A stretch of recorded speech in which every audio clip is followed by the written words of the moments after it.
Assalamualaikum warahmatullahi wabarakatuh. Masya Allah tabarakallah. Ketemu lagi ya teman-teman di rumah Aura.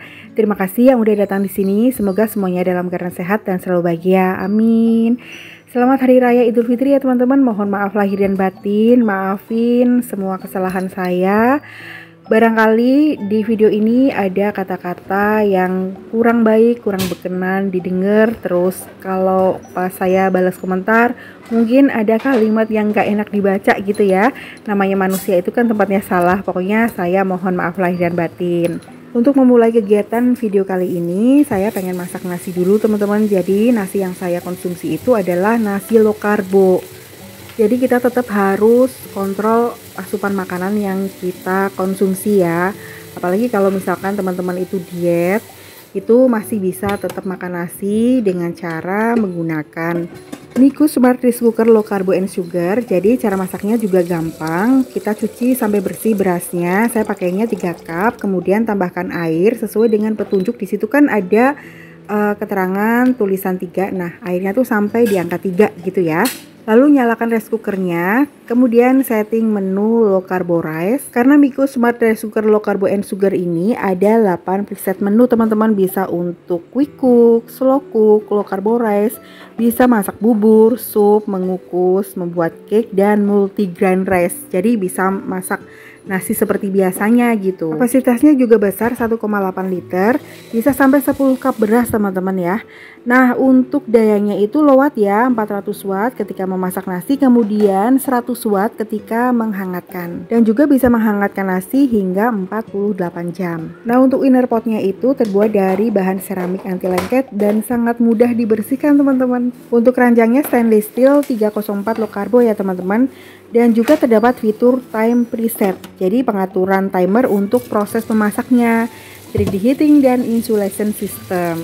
Teman-teman pasti udah tahu ya kalau produk Miko itu semuanya desainnya elegan, cantik dan estetik. Kalau Smart Rice Cooker Low Carbo and Sugar ini ada 3 pilihan warna. Saya pilihnya warna putih ya, ada warna pink juga, ada warna lilac juga teman-teman. Jadi mulai sekarang investasikan kesehatan kita menggunakan alat masak yang terjamin mutunya, kualitasnya bagus, tapi juga desainnya estetik, bisa untuk pajangan di dapur kita gitu teman-teman. Oke, sambil nunggu nasinya matang, ini saya mau bikin tumis kikil ya. Jadi di kulkas itu masih ada kikil. Kemudian nanti saya juga pengen masak sayur yang seger gitu ya, sayur bening. Karena selama lebaran itu kan makannya kayak rusuh gitu ya, apa-apa dimakan, tepung-tepungan, terus pasti banyak minyak, santan. Kan opor, rendang, sambal goreng itu enak banget ya memang ya. Apalagi makannya pakai ketupat, pakai emping, Masya Allah, itu makanan enak. Tapi setelah itu kadang-kadang lehernya suka kaku, apalagi kalau umur-umur kayak saya ini teman-teman, memang harus jaga kesehatan. Nah, ini si bocil saya kandangin dulu karena gangguin saya terus nih teman-teman.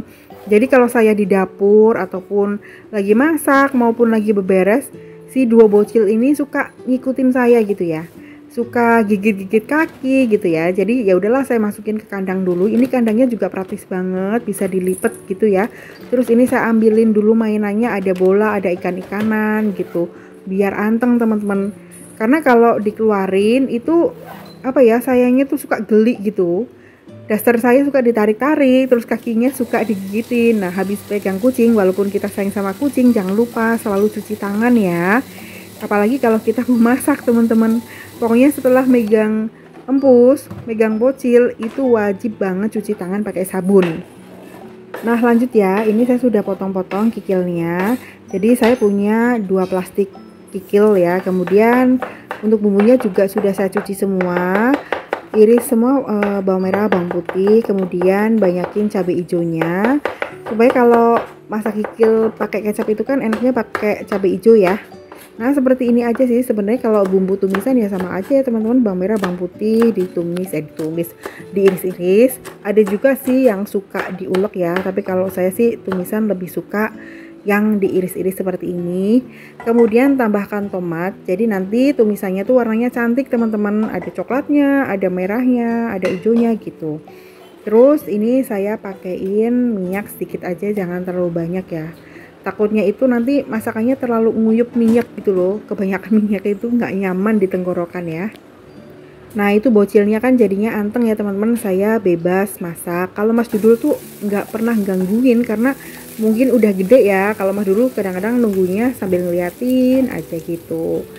Oke, ini saya masak dulu kikilnya, tumis bawang merah, bawang putih seperti biasanya sampai wangi, sampai matang teman-teman kalau numis bumbu supaya nggak langu. Kemudian tambahkan kaldu jamur, tambahkan gula garam ya, dan itu mohon maaf karena nggak pakai sendok jadi kaldu jamurnya kebanyakan ya.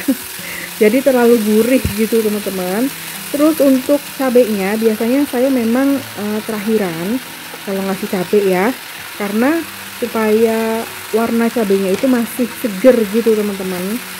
Kalau ditumis bareng sama bawang merah bawang putih itu kan takutnya layu terus berubah warna, jadi nanti tampilannya tuh nggak cantik gitu. Terus tambahkan air secukupnya supaya kikilnya itu empuk ya. Nah ini kikilnya cenderung agak alot sih sebenarnya. Nah kalau udah tambahkan kecap. Ini saya pakainya kecap banyak beliwis. Jadi ini kecapnya tuh ciri khas dari Cilacap teman-teman. Adanya di Cilacap, kalau di Purbalingga tuh nggak ada kecap banyak beliwis. Ini rasanya mirip kayak bango, mirip kayak kecap kencana. Terus yang terakhir tambahkan tomat. Jadi seperti ini aja masakan saya teman-teman. Sebenarnya kikil juga agak-agak enak ya. Pokoknya setelah lebaran itu pengennya makan yang seger-seger, yang tanpa ada santan, tanpa ada daging sih sebenarnya. Karena menurut saya mungkin karena kebiasaan ya, saya seneng masakan yang light, yang tidak terlalu buket gitu. Saya lebih suka masakan yang kayak sayur bening, terus sayur sop tapi yang nggak pakai daging, terus sayur asem itu nggak ada bosennya ya teman-teman, apalagi kalau pakai ikan asin itu enak banget. Nah ini saya juga mau masak sayur bening bayam teman-teman. Jadi bumbunya juga saya iris-iris aja, bawang merah, bawang putih, kemudian saya tambahkan pakai kencur ya. Karena kalau pakai kencur tuh enak. Ada juga yang sukanya pakai kunci, tapi kalau pakai kunci menurut saya rasa jamu banget sih. Terus ini saya potong-potong wortel sama jagungnya biar warna sayur beningnya itu lebih meriah ya, ada hijau, ada warna kuning, oranye. Jadi saya kalau masak tuh seneng yang berwarna gitu loh teman-teman. Nah itu kencurnya saya geprek aja. Pokoknya direbus sampai benar-benar mendidih supaya bumbunya itu tidak langu teman-teman, sampai benar-benar mateng ya. Nah untuk gulanya itu saya menggunakan gula DAW Tamil aja. Karena kalau pakai gula pasir itu apa ya, saya lagi udah mengurangin gula kristal gitu teman-teman. Paling enggak ya pakai stevia ataupun pakai gula aren gitu ya. Cuman saya lagi nggak punya gula aren jadi pakainya DAW Tamil aja. Nah seperti ini seger banget ya teman-teman. Jadi makanan yang kayak gini nih yang nggak bakalan saya bosan. Mohon maaf ngomongnya sampai belepotan. Ini seger banget teman-teman ya. Pokoknya masaknya jangan sampai terlalu mateng ataupun overcook gitu, supaya warnanya tuh masih cantik seperti ini. Nah ditutup dulu supaya tidak kena debu ya. Kemudian untuk pegangannya itu saya mau bikin tempe tepung teman-teman. Jadi saya pakainya tepung instan aja. Kemudian saya tambahkan pakai daun bawang yang diiris-iris. Kemudian pakai cabai rawit juga.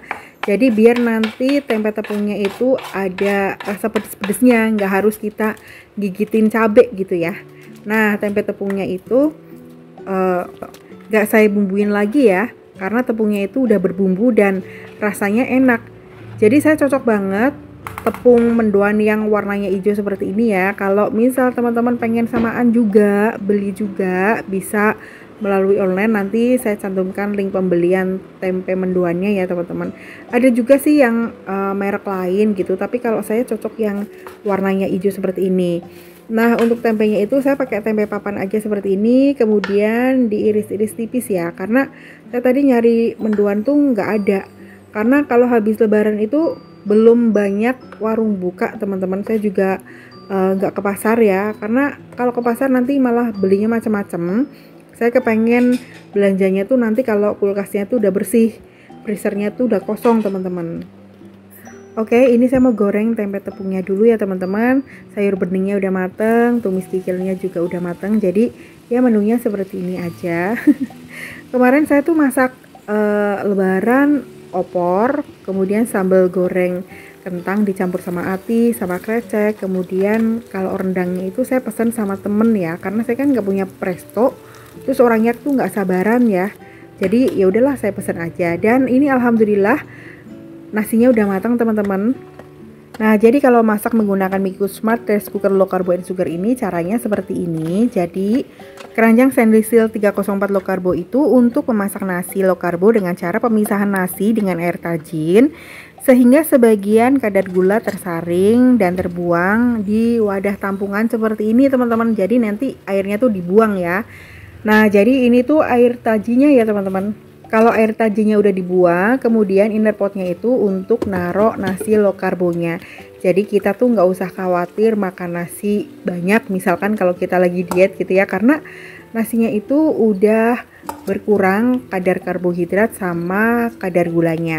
Kalau pakai Miku Smart Rice Cooker Low Carbo and Sugar, hasil nasinya itu enak dan pulen teman-teman. Nah, udah selesai proses masak nasi low karbonya teman-teman, itu tinggal dihangatkan seperti biasanya. Ini tempe tepungnya enak banget ya. Kalau saya sukanya tuh yang kering. Karena kalau masih basah-basah gitu kan namanya mendoan ya teman-teman. Tapi kalau mendoan menggunakan tempe yang irisan seperti ini sih kayaknya kurang mantep gitu ya. Makanya yaudahlah kalau pakai tempe yang iris-iris itu saya namain tempe tepung aja, bukan tempe mendoan. Alhamdulillah masakannya udah selesai teman-teman. Tempe tepung, sayur bening bayam, kemudian tumis kikil. Pokoknya kembali ke setelan awal, setelan pabrik. Karena menu favorit saya ya masakan desa seperti ini ya, makanan rumahan sehari-hari. Oke teman-teman, sekian dulu ya video saya kali ini. Terima kasih banyak sudah menonton. Sampai ketemu. Wassalamualaikum warahmatullahi wabarakatuh.